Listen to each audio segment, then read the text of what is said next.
Hello, this is Anaya Ruiz. And Shantae Fletcher. Don't you hate it when someone asks about what is the digestive system and how does it work? And not knowing the answer, yes, of course. Well, this video is about the digestive system and nutrition. To start things off, we're going to inform you on the major functions of the digestive system. One function is to break down food into small molecules in order for the body to absorb. There are 7 processes in digestion, including ingestion, propulsion, secretion, mechanical digestion, chemical digestion, absorption, and finally, defecation. Okay, back to you, Anaya.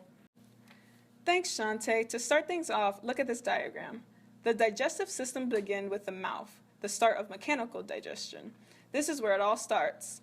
Chewing breaks food into pieces, then salivary glands absorb the chewed food into a form your body can absorb and use. This is called ingestion. Next is the esophagus. The esophagus goes through a series of muscular contractions called peristalsis, which is a form of propulsion, and delivers food into your stomach. In the stomach, the food is mixed with enzymes that continue breaking down. In the stomach lining, cells secrete a strong acid and powerful enzymes that begins the chemical digestion, which breaks down food into simpler molecules. Once the food is all good and juicy, just kidding, once the food is processed successfully, they are released into a small intestines, the start of chemical digestion. The small intestine is made up of 3 segments. The duodenum, jejunum, and ileum. The duodenum is largely responsible for the continuous breaking down process, with the jejunum and ileum mainly responsible for absorption of nutrients into the bloodstream. Thanks, Shantae. No problem. The small intestine also uses a mechanical digestion of peristalsis, moving food through it and mixing it with digestive secretions from the pancreas and liver. The liver's main function is to process the nutrients absorbed from the small intestine. Bile from the liver into the small intestine plays a major role in digesting fat. It also detoxifies potentially harmful chemicals. The pancreas emits digestive enzymes into the duodenum. These enzymes break down fats, proteins, and carbohydrates. Also, it makes insulin, emitting it directly into the bloodstream. Insulin is the chief hormone for metabolizing sugar. Okay, after the small intestine is the large intestine, aka the colon.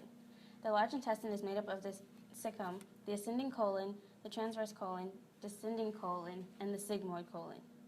The large intestine is a highly specialized organ that is responsible for processing waste so that defecation is easy and convenient. Stool or waste left over from the digestive process passes through the colon by means of peristalsis. First in a liquid state and ultimately in a solid form. As stool passes through the colon, any remaining water is absorbed. Lastly is poop. Yes, you guys, the moment we've all been waiting for. You betcha. Poop or stool normally takes about 36 hours for stool to get through the colon. The stool itself is mostly food debris and bacteria. When anything like gas or stool comes into the rectum, sensors send a message to the brain. The brain then decides if the rectal contents can be released or not. If they can, the sphincters relax and the rectum contracts, expelling its contents. If the contents cannot be expelled, the sphincters contract and the rectum accommodates so that the sensation temporarily goes away. Okay, enough talking crap. Now, let's talk about the other systems that work with the digestive system. The muscular system. Muscles are important in mastication, swallowing, and the mixing and movement of digestive products through the gastrointestinal system. Nervous system. This system influences activity in the digestive system. This includes slowly and quickening metabolism. The circulatory system. This system carries the nutrients to the digestive system. Next topic of discussion. What? Incoming message? Okay, Okay, gotcha. We've just became aware of one disease that affects the digestive system. This is called jaundice. This is when the skin and whites of the eyes become yellow due to a lack of bile metabolic byproducts in body tissues. Also, it could be caused by a blockage of ducts draining bile from the liver into the intestines or excessive breakdown of red blood cells. Created using Powtoon.